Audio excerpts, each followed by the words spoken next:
Fala galera, beleza? Mais um vídeo aqui no canal. Bom, nesse vídeo eu vou falar o que eu considero o Hello World da área de Machine Learning, a regressão linear. Bom, vamos explorar um pouquinho o que é regressão linear e vamos entrar nesses detalhes dessas fórmulas, um pouco dessas fórmulas e o final, o resultado final que vai ser essa linha vermelha que nós vamos calcular. Bom, qual que é a intenção da regressão linear? É encontrar uma reta ideal que faça sentido para o conjunto de dados que a gente tem, em linhas gerais, né? Então, o que a gente quer calcular? A gente quer calcular uma reta onde os dados eles encaixem dentro dela, né? Então, a gente quer encaixar uma linha, uma reta, né? Ou uma curva, dependendo se a gente for para um polinômio, mas, no geral, a regressão linear a gente quer encaixar uma linha, uma reta, né? Nesses dados, né?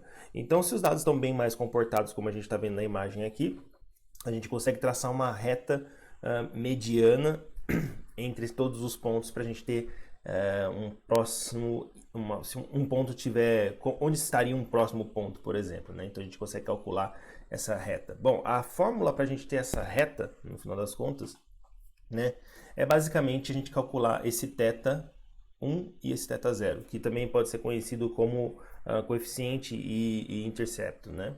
Ou outros nomes até que o pessoal dá. De qualquer forma, o que a gente tem normalmente, a gente tem o y e o x, que são as coordenadas nos eixos aqui, né? Então, na coordenada x, na coordenada y. Então, a gente tem esses dois valores e a gente quer calcular esses outros dois valores aqui, para a gente conseguir traçar essa reta, né? Então, a fórmula da regressão linear, né? A fórmula padrão é essa daqui. E aí a gente tem duas maneiras de que a gente consegue calcular essa reta, né? Esses parâmetros, na verdade, para a gente poder modelar essa reta. Bom, uma das formas é a forma fechada, né, da regressão linear, e a outra é usando gradiente descendente. São duas formas aí que a gente tem. A primeira forma, ela é bem interessante porque ela não é iterativa, vamos dizer assim, que o gradiente descendente é. Ela não é iterativa, ela é chamada de forma normal, forma fechada também, onde você vai basicamente calcular os dois parâmetros, né? Quer dizer, o primeiro parâmetro de coeficiente, que depois você calcula o intercepto aqui, né? Mas você vai calcular ele utilizando todo o conjunto de dados de uma vez só.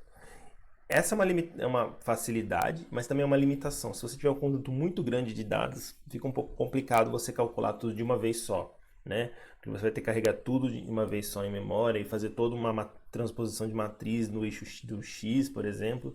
É um processo um pouquinho mais custoso em termos de memória se você for usar esse tipo de operação. Mas de qualquer forma, a gente vai implementar, vou mostrar a implementação dos dois casos aqui em Python. Então, essa primeira forma normal, forma fechada aqui, a gente consegue calcular o coeficiente e, consequentemente, dado o coeficiente, o θ1, a gente consegue calcular o intercepto também, que é o θ0 aqui, usando essa seguinte formulinha aqui, né? Multiplicar o θ por x e tirar do y, beleza? Então, a gente consegue fazer essa operação aqui facilmente. De outra maneira que a gente consegue calcular também essa mesma reta é usando o gradiente descendente, que também é muito utilizado em outros modelos de machine learning, como Deep Learning, por exemplo, apesar de hoje em dia termos mais variações do gradiente, né, descendente, mas de qualquer forma ele se encontra ali ainda, que é basicamente a gente vai, por interação, calcular um novo θ, que seria o θ, tanto faz aqui o θ1 quanto o θ0, né, baseando-se no θ anterior, menos o que a gente chama de learning rate aqui, que é um alfa, vezes o gradiente da função do θ, né?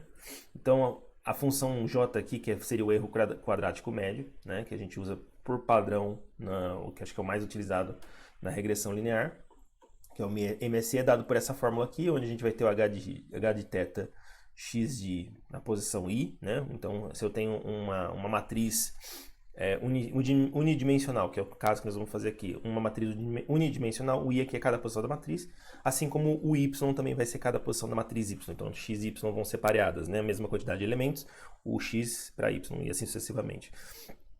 Então a gente vai calcular o θ nessa função h, que é dada basicamente pela mesma função que a gente tem aqui em cima de cálculo, e aí a gente vai calcular com o θ que a gente tem atual e tirar do y para a gente poder calcular a somatória. E vai fazer toda essa somatória. Aqui embaixo está distribuído mais como seria essa decomposição, né, da função inicial, dessa função do erro médio quadrático. Como é um gradiente, normalmente o gradiente a gente vai tirar, vai tirar a derivada do gradiente, e portanto o quadrado aqui vai ser cortado, vamos dizer assim. Não é bem cortado, mas De qualquer forma, vai ser isso que vai acontecer. E aí a gente está decompondo aqui. Então, só trazendo o h de 0 aqui para cá, né? Trazendo ele aqui para cada x. E aí, no caso, o gradiente, esse aqui é o gradiente, está errado aqui, é gradiente de 0, né? O θ 0, desculpa. E o θ de 1 aqui. A fórmula ficou errada aqui. E aí a gente vai ter que entrar no θ de 1, a gente entra com o item x ali. Bom, vamos dar uma olhadinha o que esse monte de fórmula matemática se traduz na prática em código, né? Eu fiz um código em Python aqui, não estou usando o NumPy aqui em nenhum momento, tá? Então é um código puro em Python para a gente poder trabalhar nesse exemplo, tá? Deixa eu só tirar o gráfico aqui do lado por enquanto. Então o que acontece? Eu estou criando um dataset fictício aqui, né? Que é um exemplo padrão também, que a gente tem de notas por horas de estudo. Então só estou considerando que quanto maior a sua nota, quer dizer que mais tempo você estudou, passou tempo estudando, né? Então basicamente eu estou criando um x e um y aqui, né? X e y, e estou retornando eles. O x vai ser basicamente uma quantidade de samples aí, eu estou colocando 100 por padrão, né? Então eu vou ter uma array com 100 posições e o y vai ser a mesma coisa, 100 posições, só que o y é dado por 3 vezes, uma simples formulinha aqui só para ele não ser exatamente igual. E aí tem um valor randômico também para os dois. Então o x vai ser um valor randômico, então a sua nota vai ser algum valor randômico. E o y também, né? Suas horas de estudo aí também vai ser um valor randômico também, beleza? Só vai ter multiplicado por 3, vai ter multiplicado por x, multiplicado por 3, mas vai ter um noise aí, um random, para não ser exatamente tudo uma linha, por exemplo, tá? E aí a gente vai ver que vai se tornar... E aí a gente vai ver que esse dataset é basicamente esses pontinhos azuis aqui que eu estou definindo nesse gráfico. Esse gráfico já é o resultado final, né? Esses pontinhos azuis aí são os pontos que foram definidos por esse dataset aí, beleza? Bom, vamos lá então rapidinho. Então, criado o dataset, eu vou criar aqui, eu estou criando ele aqui na minha função main, e aí eu vou chamar... Eu criei as duas funções, tanto pelo gradiente descendente, quanto pela forma normal aqui da regressão linear. E eu também imprimi aqui a parte da regressão linear usando o scikit-learn, tá? Então a gente está importando aqui só para a gente comparar os valores e ver se essa implementação está de acordo com o que o scikit-learn também está implementando, beleza? Nada a ver com o speed, não estou comparando isso porque, óbvio, o scikit-learn vai ser mais rápido porque implementa em C e tudo mais. Mas aqui é mais para a gente entender o aprendizado, a decomposição das fórmulas de forma a gente usar no código. Bom, então primeira coisa que nós vamos ver como que funciona a forma normal implementada aqui. Então, este cara aqui, né, esses dois caras aqui. Então eu preciso calcular duas funções, vamos dizer assim, né? A primeira seria para o θ1 e a segunda para o θ0, beleza? Então a primeira ela vai ser o x transposto, então se eu tivesse uma matriz multidimensional, eu teria que fazer a transposta desse x, que é basicamente linhas por colunas, né? Inverter linhas por colunas, né? Então seria a transposta de x vezes a própria matriz x, e no final das contas isso vai se traduzir numa matriz unidimensional como, que é essa linha aqui, x ao quadrado, então x ao quadrado, né? Então, eu estou fazendo x elevado ao quadrado. Um detalhe importante para esse dataset aqui é que eu precisei tirar a média, remover a média dele para ele centralizar os dados e não ter uma distribuição muito grande. Caso contrário, o cálculo da linha não estava dando muito certo, né? Estava um pouquinho fora. Isso pode variar de acordo com os dados. Então, uma técnica também que pode ser útil é você centralizar os dados usando algum tipo de regularização. Aqui eu precisei usar, na regressão linear não precisei usar porque a aproximação... eu tive que rodar bastante steps, mas ele aproximou bem. Mas na forma normal aqui eu precisei fazer essa redução, entre aspas, essa regularização, na verdade, para poder trazer os dados mais próximos e efetivamente calcular o interceptor corretamente, tá? Que é o nosso θ0 aqui, beleza? Bom, de qualquer forma, então, eu estou só tirando as médias aqui, tanto do x quanto do y, né? Mas nos dois casos. Mas para a gente calcular a primeira parte da nossa função aqui, que é esse x, a gente está fazendo isso daqui, né? Então, é basicamente rodar por todos os itens do array e multiplicar eles pelo quadrado deles. Como é uma matriz unidimensional, isso é válido aqui, beleza? Ok. E aí a gente faz a somatória, que é o que a gente precisa para calcular o θ1 aqui, beleza? Fechou. Consequentemente, a gente vai ter que calcular a parte seguinte, que é o xt, né, a transposta de x vezes o y, que é basicamente também a mesma coisa, rodar pelas duas matrizes aqui e multiplicar uma pela outra, que é simples assim, dessa forma, tá? Como a gente está numa matriz dimensional, é simples dessa forma também, falando novamente.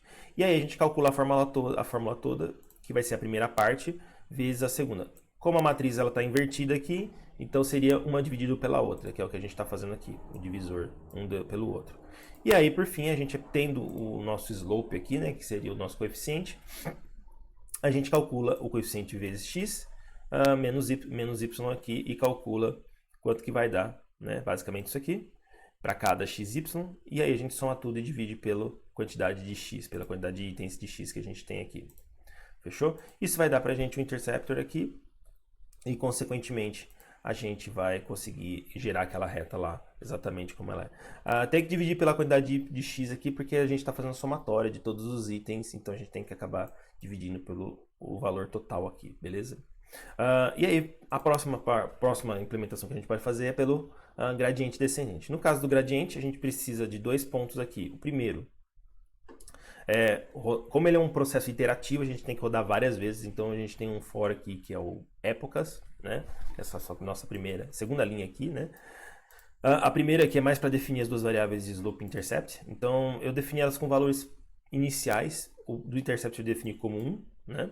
E o do slope aqui, que é o coeficiente, eu defini como valor randômico, dado uma fórmula do Javier aqui para pesos, que a gente usa, que acaba sendo usado um pouco em Deep Learning, tá?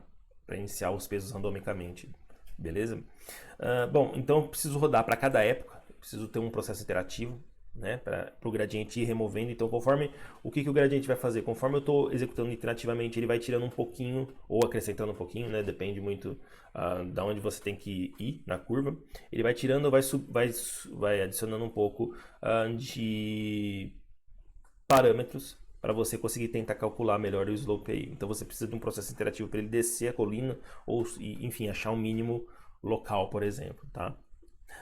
Bom, para depois disso eu vou passar para cada uma dos nossos itens, né, do array. Então para cada um das nossas medidas, né, do xy nosso, a gente tem que passar por eles para pegar eles também. Do mesmo modo que a gente acabou fazendo aqui em cima, a gente tem que passar por todos os itens mesmo, né? E aí a gente vai calcular. O primeiro passo é calcular basicamente o erro. Então a gente está calculando esse cara aqui, né? A gente precisa calcular, fazer o y menos essa multiplicação aqui, né? Esse cara aqui e o y, né? Então a gente está tirando os dois aqui. Então a gente calcula primeiro esse cara, que é o slope mais intercept, que é basicamente essa primeira parte da fórmula aqui, né? E depois a gente tira, que é o i-hat, e depois a gente tira do y final. Isso vai dar pra gente o erro aproximado que a gente tem aqui nessa formulinha aqui. Esse erro a gente vai ter que calcular o gradiente, que é basicamente o x vezes o erro, que é basicamente esse pedaço todo, essa fórmula toda aqui. E por fim, a gente vai ter o gradiente multiplicando pelo learning rate aqui, que vai ser essa parte da fórmula aqui em cima, né? E aí a gente tira do antigo e cria o θ novo, que é, enfim, basicamente todo esse bloco aqui. Então a gente decompôs todas as fórmulas aí em alguns steps, né? É claro que eu poderia ter feito basicamente tudo de uma linha só, vamos dizer assim, né?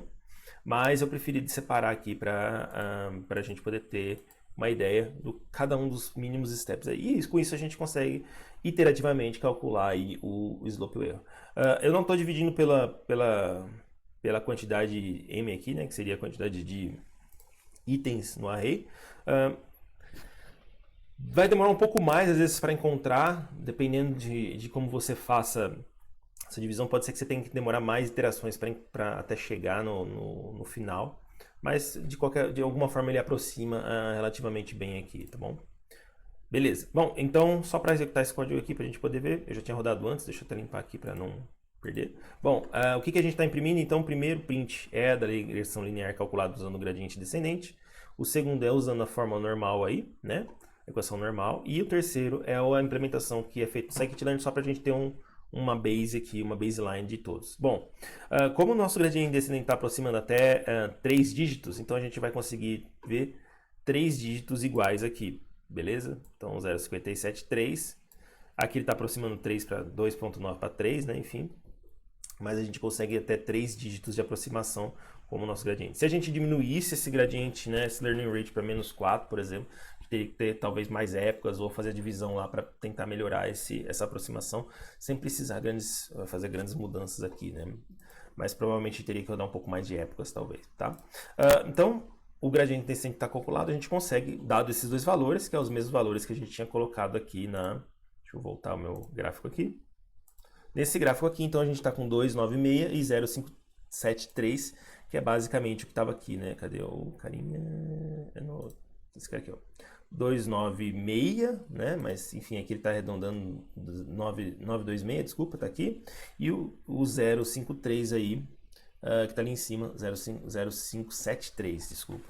E também está arredondado aí para aqui o 2,9 para 3, enfim, e o 3,1 para 3 também.